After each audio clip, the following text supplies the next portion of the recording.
यस कार्यक्रमका अतिथिज्यू तथा प्रमुख अतिथिज्यू लगायत सम्पूर्ण महानुभावहरूमा हार्दिक अभिवादन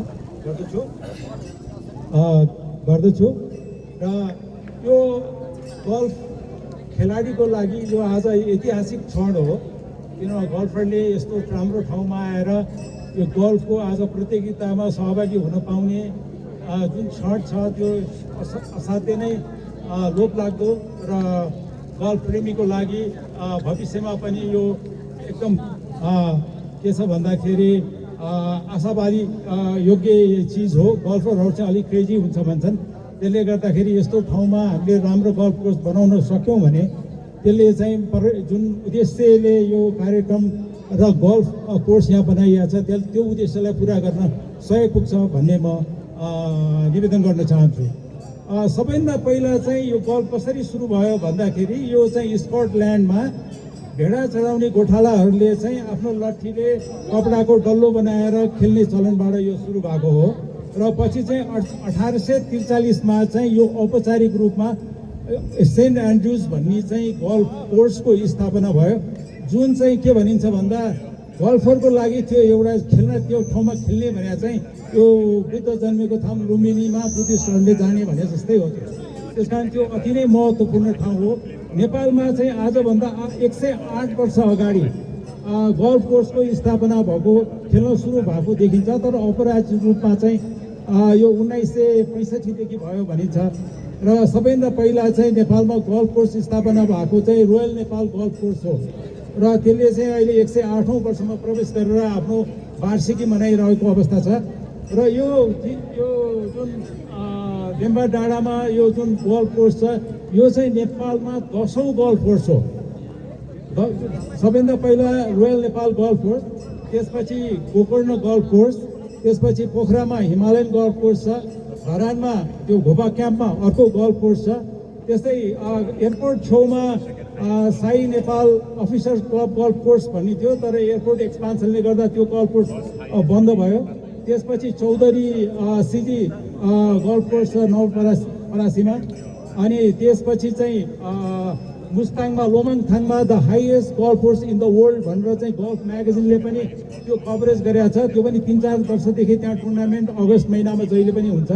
र यो चाहिँ त्यसपछि चाहिँ यो बर्दिवासमा आर्मीले अहिले एउटा नयाँ 9 होलको गल्फ कोर्स सुरु गरेको छ। त्यसपछि यो गल्फ कोर्स चाहिँ अहिले नयाँ गल्फ कोर्स हो जुन चाहिँ 10औं गल्फ कोर्सको रूपमा रहेको छ। यो गल्फ कोर्स चाहिँ खास गरी चाहिँ 18 होलको चाहिँ औपचारिक चाहिँ हुनुपर्ने हो तर 9 होल पनि धेरै ठाउँमा राखिएको अवस्थामा यो 9 होलको गल्फ कोर्स हो। यसलाई पुरा खेल्नु पर्यो भने चाहिँ के छ भन्दाखेरि 2 पटक हामी खेल्छौँ र यसमा 3 किसिमको होलहरू हुन्छ, पार 3, पार 4 र पार 5 भनेर। त्यो चाहिँ डिस्टेन्स अनुसार त्यसको दूरी अनुसार चाहिँ के छ भन्दाखेरि त्यसलाई चाहिँ खेलिन्छ र यसमा चाहिँ जति पटक कम हानेर त्यो होलमा पुर्याउन सक्यो त्यसले चाहिँ जित्ने हुन्छ, अरूमा चाहिँ बढी खेलेर जित्ने हुन्छ। यसमा चाहिँ सबैभन्दा कम सर्ट हानेर चाहिँ जसले त्यो होलमा खसाल्छ ऊ चाहिँ त्यसको लागि सबैभन्दा राम्रो खेलाडी र विजयी हुन्छ। यो गल्फ खेल्ने तरिकाहरू चाहिँ यही नै हो। समयको पाबन्दीले गर्दा म धेरै समय लिन्न र यहाँहरू सबैलाई यो गल्फ कोर्सले जुन यो पर्यटन र आर्थिक समृद्धिको कुराहरूसित जोड्दाखेरि चाहिँ यो गल्फको लागि चाहिँ सबैभन्दा महत्त्वपूर्ण कुरा भने चाहिँ यो पूर्वाधार चाहिँ अलिकता चाहिन्छ गल्फरहरूको लागि चाहिँ। र यो मैले चाहिँ यहाँ चाहिँ यसको महत्त्व देख्छु। जुन पर्यटनसित रिलेट गर्दा धेरै मान्छेहरू गल्फ टुरिज्ममा संसारभरि जाने चलन छ। जस्तो हामी पनि समयअनुसार मिल्यो भने कहिले भुटान, कहिले थाइल्यान्ड, कहिले कम्बोडिया, कहिले इन्डिया धेरै गल्फरहरू हामी गइरहेको खेल्न गइरहेको अवस्था छ। यो एउटा हाम्रो लागि अर्को एउटा अपर्च्युनिटी हो यहाँ आउने र हामी लोकल स्थानीय पर्यटक भए पनि यहाँ हामी आएर खेल्ने मौका छ भने अन्तर्राष्ट्रिय रूपमा पनि यसलाई प्रसार गर्न सक्यो भने यसको महत्त्व धेरै नै ठुलो हुन्छ। गल्फ खेल्ने मान्छेहरू क्रेजी हुन्छ, त्यसले गर्दा जहाँ अप्ठ्यारो छ रमाइलो छ त्यहाँ जान मन पराउँछन्। त्यसले गर्दाखेरि म यो गल्फ कोर्सको उत्तरोत्तर प्रगतिको कामना गर्दै आगामी दिनमा फेरि खेल्ने बाचा गर्दै के छ भन्दाखेरि सबैलाई नयाँ वर्षको शुभकामना अर्पण गर्दछु। धन्यवाद।